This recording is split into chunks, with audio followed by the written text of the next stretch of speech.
Good morning, everyone, and welcome to Monday Office Hours with Our Hometown. I'm your host, Matt Larson, and today we're going to be talking about continuing the ongoing discussion on reverse publishing, the reverse publishing suite. We've talked about in the past few weeks the reverse publishing process for articles, for classified ads. We've talked about how to merge changes once you've already exported a version of your edition in InDesign. And I believe this is our last week. So it's kind of been a theme throughout the month of September, talking about all the different aspects of reverse publishing. And this is the last topic. It's kind of like a somewhat small detail, but it can be very important with larger organizations, with more and more people working on the back end, using the CMS or the pre-press CMS to manage the workflow. So that's exactly what we're going to go over, some tools for workflow optimization. That is the topic for today. And so we're going to swing back to that topic in just a moment. But first, we're going to go over some Our Hometown news. Again, we put out these newsletters every week. We're doing 2 a week on every Tuesday and Thursday morning. We put out a publisher newsletter, so keep an eye out for that. If you're not getting them yet, please email ops, and we'll make sure that we get you on the list, or make sure that if you're already on the list that you start seeing them in your inbox. We can work through that. But last week's topic on Tuesday was about promoting your website in your newspaper's print edition. And I thought this was a really great topic to bring to the forefront. It may seem obvious, but I think a lot of your readers may not even necessarily realize that you have a website or realize that it's updated every week with new articles. So it's a great way to get that audience onto your website just by promoting them in the print edition, because we know that they're obviously all reading the print paper if they're part of our subscriber base. So let's just go through this newsletter here. One question we're often asked at Our Hometown, whether it's by customers, prospective customers, or friends in the industry, is how can we get more traffic to our site? Now, that's a pretty open-ended question, and of course there are infinite ways that you can get traffic to your website, but one effective strategy is to market to your existing audience, your print readers, by making frequent mention of the website in your print edition. So that's exactly what I was just saying. The print audience is our core audience, and we just want to kind of open that up to all the channels that we're publishing on, including digital. So with the publishing world trending towards a digitally dominated landscape, you definitely want to make sure that your existing print readers are able to easily find your website. There may just come a day when distributing the print edition is no longer viable, and you don't want your readers going anywhere else for their news. Now, this isn't a hypothetical scenario here. This is something that we saw with the COVID shutdown. A lot of papers suspended their print temporarily, and a lot of them are back now, but not all of them. Some of them never started printing again, and now they're online only publications. Oops. So, this is a real world situation that we saw. And I think there were definitely many subscribers that were kind of left in the dark. They didn't know where to go to get the news. And once they learned how to, where to go, either a newsletter was sent out to them or a communication was put out somehow to all the print subscribers, then the traffic went through the roof during the month of April. So that was, a pretty big deal. And it's unlikely that we're going to see a situation that dramatic again, where it just happens literally overnight. There's a shutdown and the printers are put out of commission. But we are trending towards this world where news is primarily published online, and eventually there will come a day where print no longer makes sense. So we want to position ourselves for that.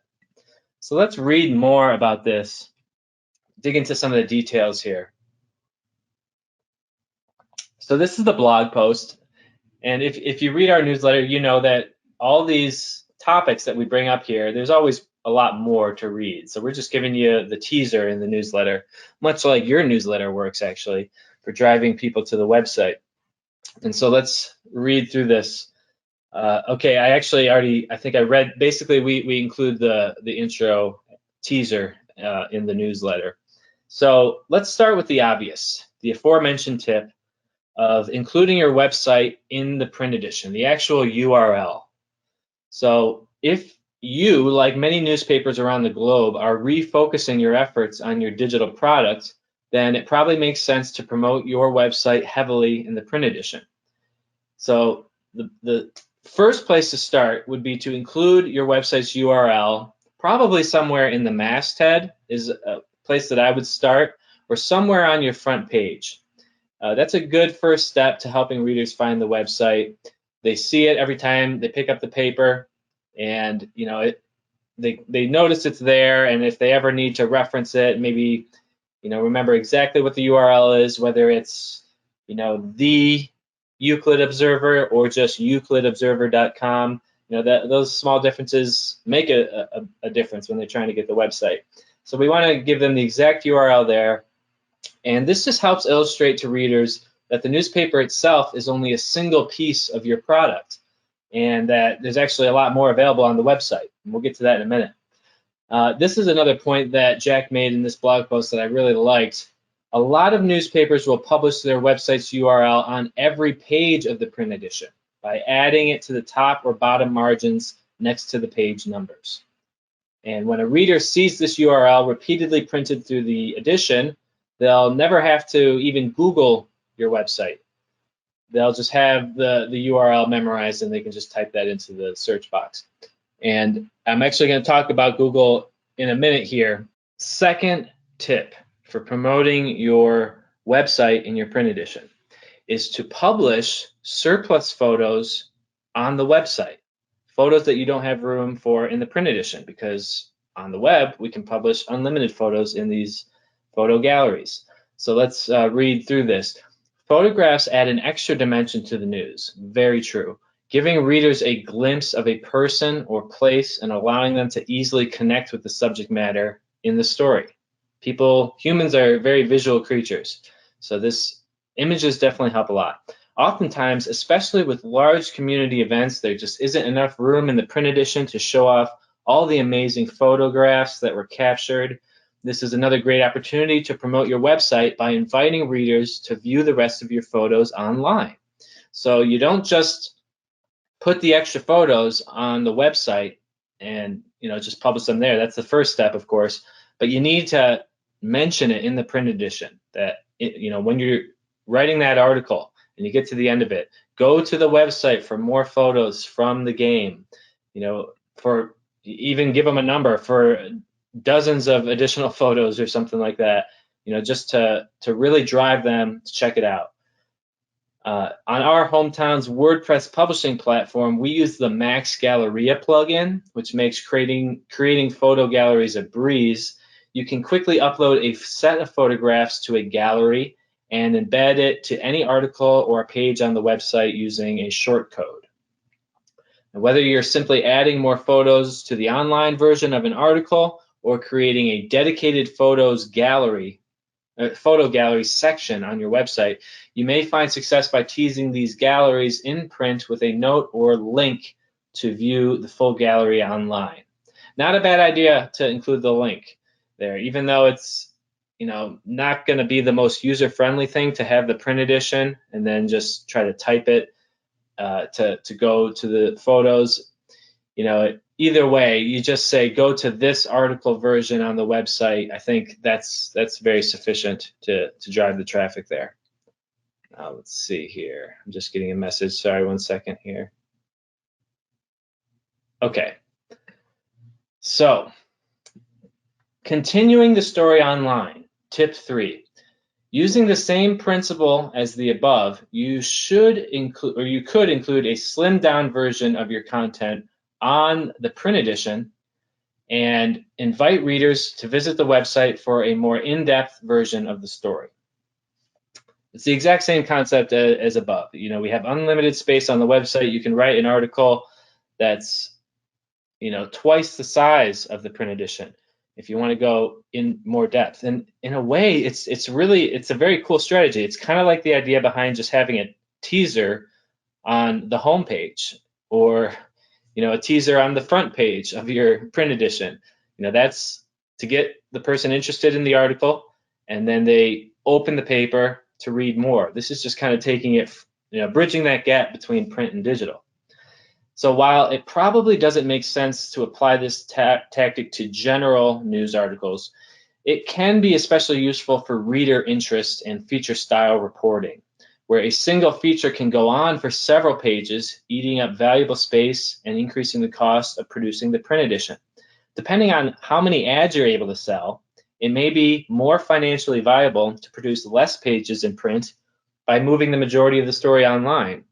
Now, I don't know about the economics of printing, but we are talking to more and more publishers that are reducing their print frequency. So they're just going from weekly to monthly or daily to 2 or 3 days a week. So they're just eliminating entire editions. Another option that you might consider would be to just make those editions smaller, or that this could be an option down the road. So you reduce the print frequency, but then you slim down the size of each edition.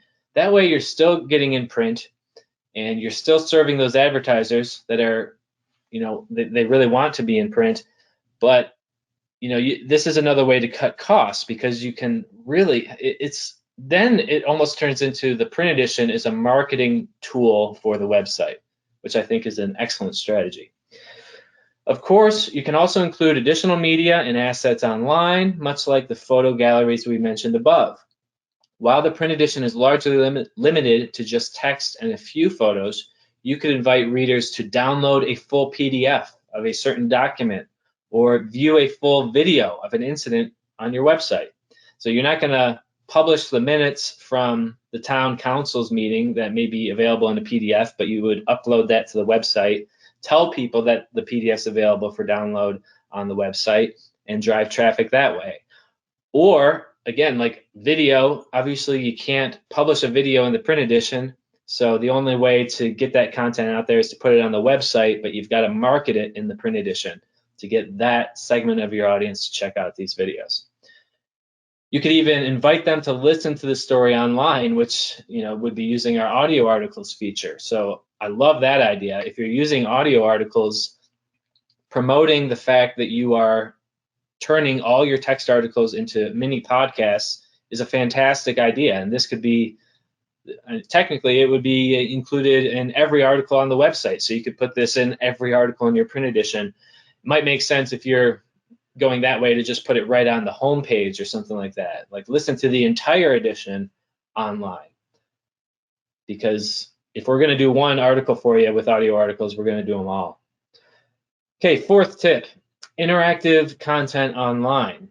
Another way to draw readers to your website is to utilize more interactive content online and promote it in your print edition.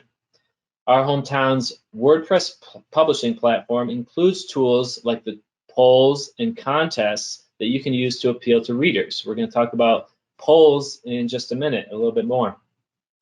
Ask your readers to go to the website and share their opinion by voting on a poll that you've set up for the upcoming election, for example. Or you could create a trivia contest where readers submit their answer to a weekly trivia question online, along with their contact info for a chance to win a prize. All these things should be promoted in the print edition if you're already doing them on the website. Because these types of interactive things are, well, they're possible in print. You could have like a cutout thing that they fill in and mail in, but it's just so much easier to participate if it's digital. Also, if you have comments enabled online, this is really not possible in the same way in print. Invite your readers to join the discussion online at your website URL. Put that at the end of any hot topic news articles in print. Comments can be an especially effective way to get users coming back to your website, as they are constantly returning to respond to other users who have joined the discussion. I think we can all relate to that. Whether or not you have comments on your site, if you think about comments on social media, you put something out there and you get people interacting with the comment, it draws you back onto the platform. Okay, fifth tip for driving readers to your website.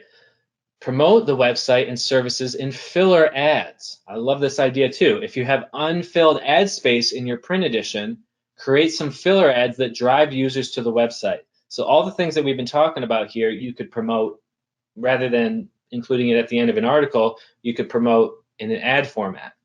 It's easy to highlight the benefits of an online 24/7 news source over a once a day or a once a week newspaper. Try a simple ad campaign prompting users to keep up with the latest news online at yourwebsite.com. We see many newspapers take this approach to advertise their Facebook page or their Twitter profile, but why not apply it to your own website? Because at the end of the day, that's what you're going to monetize. You're going to either monetize it through the traffic and the advertising space that you can sell there, or preferably through a paid content model. So, people driving to the Facebook page, I think you're kind of doing it in a circuitous. It's not as direct as it could be, because we use Facebook and Twitter, or we should be using Facebook and Twitter to promote the website and to promote our brand. That is not our publication. Our publication is not our Facebook page. It's our print edition and the website. So rather than promoting Facebook in the hopes that that drives traffic back to the website, just make it more direct. You should also promote any services that your website offers, because some print-only readers may not even know that these options are available. This is an excellent point. For example, if you accept classified orders through your website, then add a note to your classified section in the print edition. Just create an ad there, prompting readers to visit the website to submit online instead, or in addition to however they normally do it. You could even offer a small discount for submitting online, because it is a more efficient process. You don't need to have someone taking those orders over the phone. They can place classified orders 24/7 on the website. So there's a lot of reasons to provide that kind of financial incentive to go to the website. And place their ad there. If you accept announcement orders such as birthdays, anniversaries, obituaries through your website, then add a note to these sections, prompting readers to submit their own announcements through the website instead. Saves time for everyone. If you're housing a business directory, then be sure to mention the benefits somewhere in your paper. I think that's something that is overlooked by a lot of readers, unfortunately, because it's not promoted very well on the website or anywhere really. So even if you have traffic on your website, people may not realize that you have this rich business directory that is updated every week with the latest print advertisers. That would be the case if you're using our full service extraction. We're updating that for you constantly. So actually, it looks like when this was originally written, all three of the above examples could be advertised with filler ads in your own newspaper. Thanks for taking the time to check out these basic tips. Okay, so that is that article on promoting your website in your print edition. Some concrete tips for that. Okay, back to the news here. We've got the virtual conference recap that was from Friday, a couple Fridays ago. Actually, yeah, it was 2 Fridays ago now. But we put out these recaps every week following the virtual conference. So last virtual conference, we talked with Meg Norris about her reverse publishing process. So you click on this button in the newsletter, you're going to go to another blog post that has the full video. So you can watch. I think we talked for about an hour, and it was a fantastic discussion.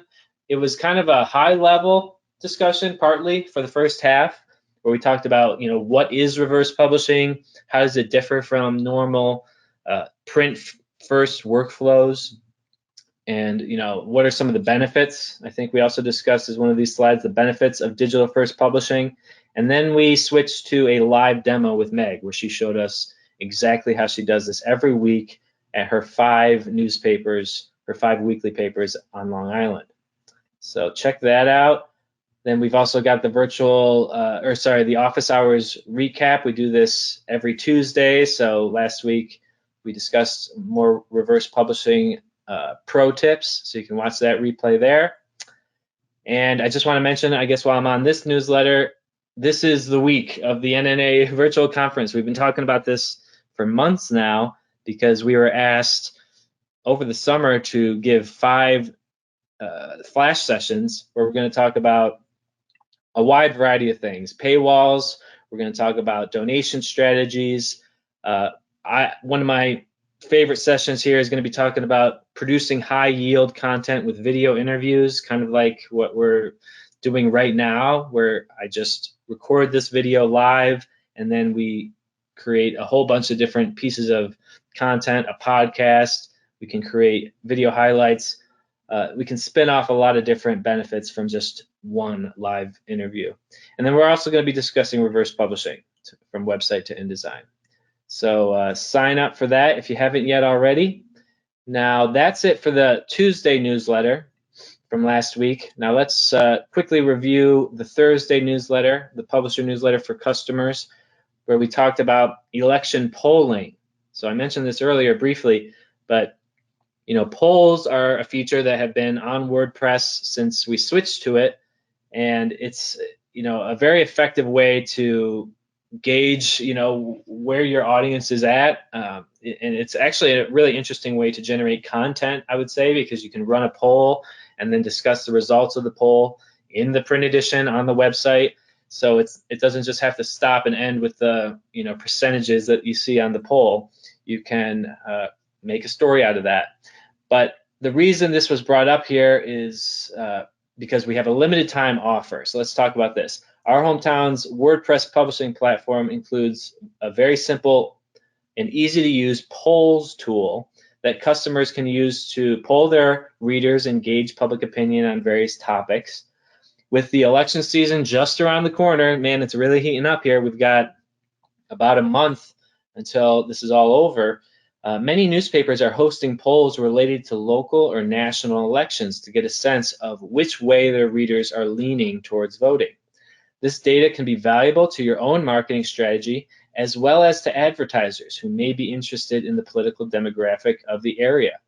Polls are easy to set up and manage. So right here in the newsletter, we have a link to another blog post from back in September last year, where we talked about how to create your own poll. Because it is very easy, but we really wanted to put this offer out there just to make it even easier for our publishers to get something set up and get it rolling. So if you don't have the time or prefer to learn by an example, we'd be happy to set you up with your first poll. In fact, from now on until Election Day, November 3rd, our Hometown will be offering free setup of polls for any customers who wish to begin using them. So there's more details in this blog post, and it gives an example of what the polls look like. But bottom line is just email ops and just mention that you want to use the free poll setup. Send us your question, send us the potential answers, and we will happily set that up for you. Okay, it'd probably be good to know also how long you want the poll to show up for, because we can remove that. I believe we can schedule it to come down at a certain time. Okay, and so that's it for the news, our hometown news. Now, before we get to the office hours topic, I wanted to show you actually 2 other quick things here. A lot of news to talk about today. This was something that my video editor, Steven, put together over the weekend, and I wanted to share it with you right now. We're going to probably be talking about this more in the future. This is an idea that we've had since the beginning of audio articles, which is that you could, in theory, put together a podcast or a video, both at the same time, really, that's an audio edition, or a video edition in this case. But let's just talk about audio. It's an audio edition rather than audio articles. And what do I mean by that? What I mean is that we can take every audio article, because remember, we're transcribing every text article that's published on the website, and we're exporting them as an article that you can listen to, but they're individual mini podcasts. So you can listen to that one story, but then once the story's over, the podcast ends. But this is an idea that we've had, and we may be looking into automating this in the future. Right now, it's a process that we have to do manually, but it's really just kind of a proof of concept. So watch this. This is what we can kind of do. Oops. Election polling, free setup through election day. Our hometown's WordPress publishing platform includes a very simple polls tool that customers can use to poll their readers and gauge public opinion on various topics. Okay, so you might recognize that. That's the blog post that I was reading off of earlier. So the blog post, this was all created on our marketing website. It was turned into an audio article, and then we basically put it into this video format. And in order to have a video, you need some type of a visual, so we just use the featured image. And you could do different things with this, maybe have a little Ken Burns effect on it where you're kind of panning across the image. But with an image like this, I didn't really see that as necessary. But it reads the first article, and then let's see if I position the video around here as we're getting towards the end. Let's see what happens. To be able to select more than one answer, designate that in your message. Polls are a great way to get readers interacting with your website. If you haven't used polls before, this election season is a great excuse to try them out. Tips for promoting your website in the print edition. One question we're often asked by customers and prospective customers is, how can we get more traffic to our site? That is a pretty open-ended question. Okay, so again, that's another article that I reviewed with you today manually. I sat here and basically read off most of that article, but this is a way that you could completely automate that process through audio articles and then by stitching it together into a video form. So if anyone's interested in this and you have audio articles on your site or you're interested in adding it, definitely shoot us an email at ops and let us know that you're interested in creating a podcast from audio articles, because we could help you do this. We could do the editing for you just as I've done here, and it's just a great way to get into video and audio quickly and without any extra work on your part. So here's another transition. As you'll note, as the article ends, the second article ends, the third one begins, it reads the headline first. So we could also have it read that audio ad between the headline and the body, but that's not how our site is set up right now. Some publishers shared tips, so if you have any advice or suggestions to share with other publishers and would like to contribute, send us an email at ops@ourhometown.com. Virtual conference replay, reverse publishing from WordPress to InDesign. Oh, Our hometown. See, that's interesting. It was actually a little bit of a typo in that article, WordPress. So that was actually picked up by the audio article, and it was missed until the audio article was exported and put into this video format. So it's kind of an interesting way to possibly catch errors like that. Now, here's, again, like these are just all the stories that were on the blog post last week. So if you can imagine the workflow, it's like you publish all your articles on the website one week, or we extract them for you. They instantly become an audio article, and then the following week we have this audio edition come out, or this video edition that's released, and it's just a back-to-back podcast of all the stories from the website. Okay. Virtual conference leads. So we went to virtual conference, and then we talked about, these are all things that we discussed in last week's office hours. So congratulations to NYPA. We talked about using Twitter lists, live news. So again, these are things that you could spend time, sit down in a live format like this and talk to your audience as the publisher. I think that would be a really great way to get into video and audio, or we can automate it through a process like this. Okay, so that's kind of an exciting new development, but before we get on to the main topic, I just want to bring up one more piece of industry news that we're going to be digging into in more detail. We're going to be putting out a full analysis on this on our blog in the near future, but I just want to give you a little bit of a teaser. This is an article that came out in Nature, Human Behavior. So this is a real scientific article about Google News and its inherent bias against local news outlets, including newspapers. So, I would say the science is officially in. This is something that we've all felt as an industry.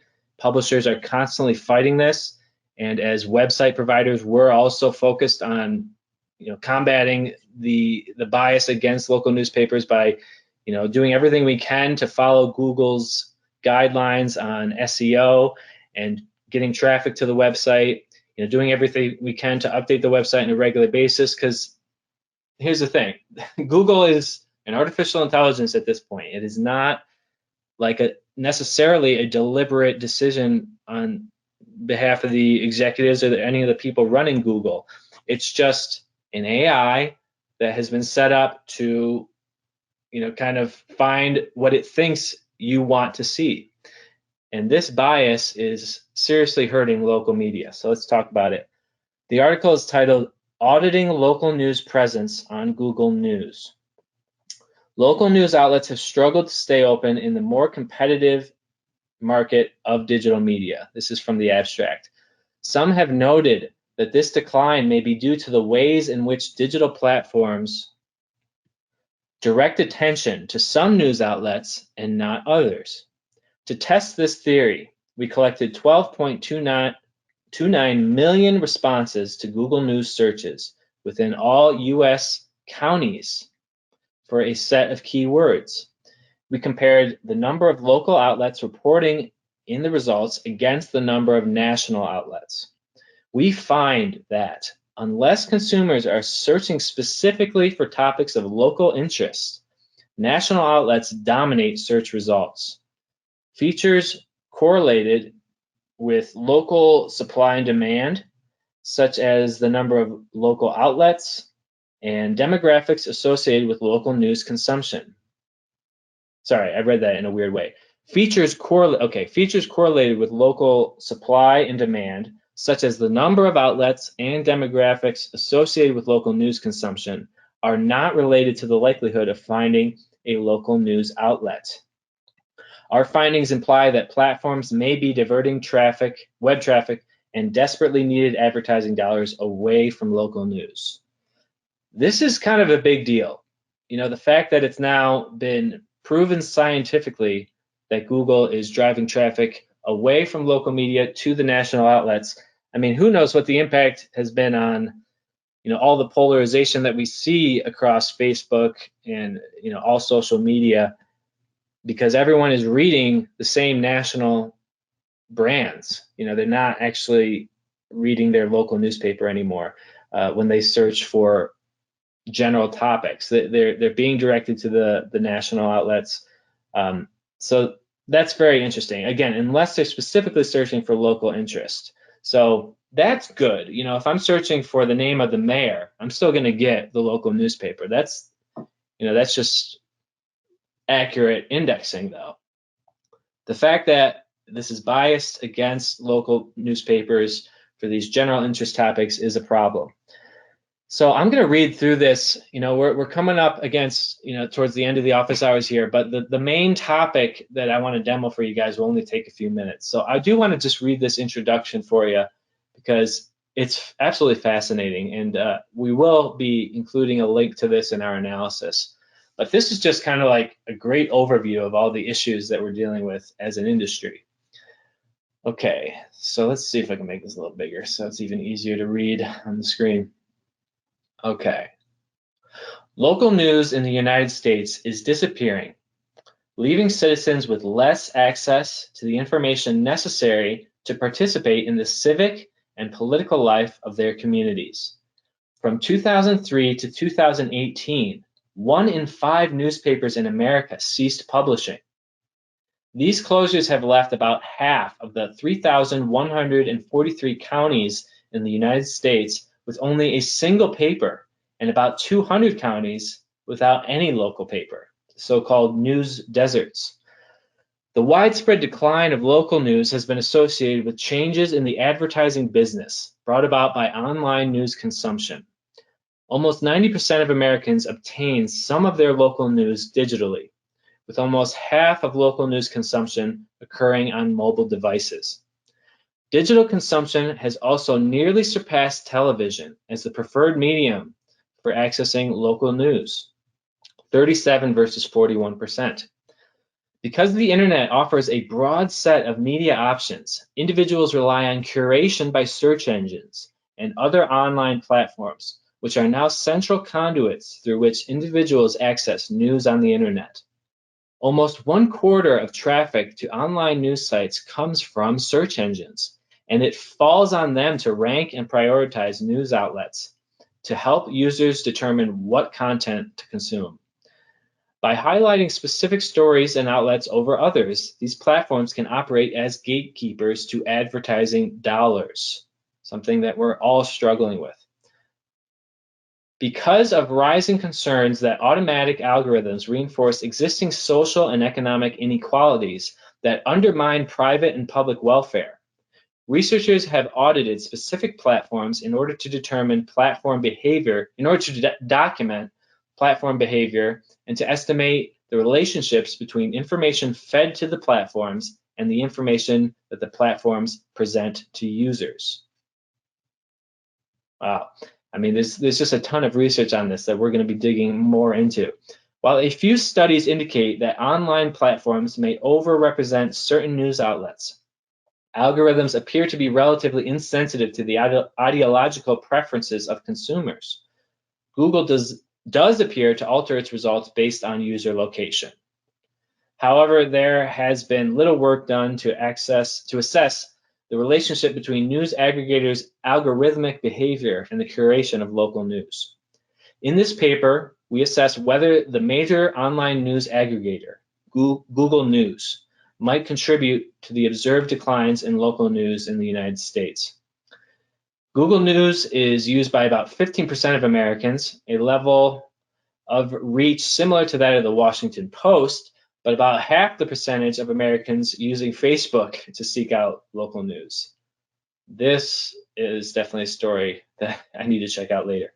To systematically audit whether the decline in local news online traffic can be attributed to Google News, we must show that Google News is more likely to feature national news outlets than local news outlets. Hypothesis 1. If Google's selection of news outlets overwhelmingly favors national newspapers, we have evidence that Google could be reducing the traffic to local news sites and potentially reducing the likelihood that readers would be exposed to local outlets. However, Google may stratify results by search term, privileging national news outlets for general interest topics and local outlets for city-specific topics, such as accidents and local governance. Hence, we examine whether Google News prioritizes national news outlets for topics of general interest and local news outlets for locally oriented issues. Hypothesis 2. We also expect that Google News is sensitive to local supply and demand. Hypothesis 3. From a supply perspective, we expect that Google News would offer more local news when there is more local outlets in the area. From a demand perspective, we expect that Google News would offer more local news when the population is less white, less educated, and older, which are demographic groups that generally say they follow local news closely. That's interesting. So this article that they're referencing from Pew Research Center says that Black adults, Americans with less education, more interested in local news. Again, tons of interesting references in this story. Greater local news coverage in Google News results is expected to benefit minority and underrepresented populations. However, empirical findings from a study of local TV news reporting suggest that such generalizations may be misguided. To prepare for our audit, we selected a set of keywords based on other recent audits. Depending on their relevance to the local governance, we labeled the keywords as either locally oriented or more general. We audited the location-specific news results for these keywords in over 3,000 US counties, which were collected using automatic scripts running on an internet browser's private browsing mode. Interesting. In this manner, we scraped 12,290,428 research results and classified its 8,740 news sources as either local, regional, national, or international outlets. To test hypothesis 1, we calculated descriptive statistics about the outlet's frequencies across all the news search terms. We also measured the Gini index for the distributions of local and national news outlets. The Gini index tells us whether a few outlets dominate search results, or whether outlets appear at similar levels. At the first test of hypothesis 2, we assessed whether our findings were driven by the nature of the search keyword chosen by measuring the Gini index in the subset of results from general versus locally oriented keywords. Okay, we're starting to get into some methods here, so it's, we don't need to go into this in too much depth, but I do want to finish this out here. Next, we tested hypothesis 3 about the role of geographic associations by considering the county level variation of the proportion of local or regional to national outlets in news results across the United States. We further estimated a set of linear models. The first pair regressed the presence of local news on its rank in the search results. The number of local newspapers in a county and the county level demographics we hypothesized to be related to local news demand. The second pair allowed us to test associations between local demand conditions and the number of times Google News returned an outlet by regressing the number of times a print-based outlet was returned on its circulation in a similar selection of county-level demographics. Finally, to understand whether Google News merely responds to user disinterest in local news, we compared relative interest in locally oriented terms with interest in Google in general terms. We did this by collecting and analyzing Google Trends data for each term in our query list. Okay, here's the bottom line. Our findings suggest that Google News users are exposed to far more national news outlets than local outlets. This relationship is driven by the fact that readers who search for general policy issues are almost exclusively directed to reports by national newspapers. Only readers who explicitly search for keywords related to local governance and public services are directed to local and regional newspapers, and only if they look past the first few results. An unlikely phenomenon. Isn't that true? I think we can all attest to that. Furthermore, county-level predictors of both local news supply and demand, such as the number of newspapers in a county and their circulation, are not related to the likelihood of receiving a local news outlet as a result, nor the number of times a local news outlet is returned. These results indicate that there is sparse evidence that Google News' algorithms are sensitive to local supplier demand. However, the analysis of Google Trends data suggests that users have more interest in locally oriented terms than general ones, which indicates that user interest may moderate the negative relationships between the platform and local news exposure. So despite the high interest in local topics, there is still this bias that is revealed in this analysis. So, that was quite a lot to process here. I think it's something that, I've had to mull over a few times for the past week since I first saw this. But again, we're going to be digging into this in a lot more detail. We're going to be getting our engineer's perspective, just from a technical person looking at this, how do they interpret these results? And we'll be discussing it in much more detail in future, I'm sure, future office hours, future Our Hometown News segments, and on our blog.